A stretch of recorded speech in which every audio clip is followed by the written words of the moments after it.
অনেক দিন বউর সাথে বসবাস করার পরে স্বামী যখন চাকরির সুবাদে দূরে গিয়ে থাকে, হঠাৎ বউ ফোন দিয়ে বলে কি, ওগো আমাকে একটা গান শোনাবা। তখন সে গান ধরে।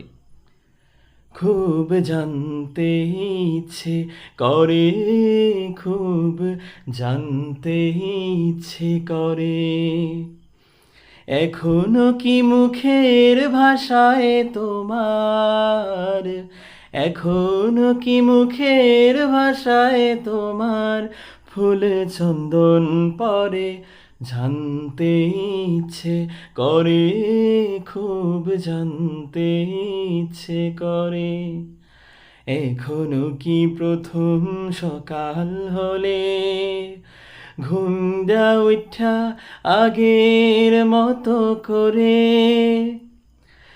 কথায় কথায় খামার দিয়া ওডো বসে পাখির ঘরে, জানতে ইচ্ছে করে, খুব জানতে ইচ্ছে করে। হঠাৎ করে ফোনটা কাটার আগেই একটা খামার দিয়েই কাটছেলে।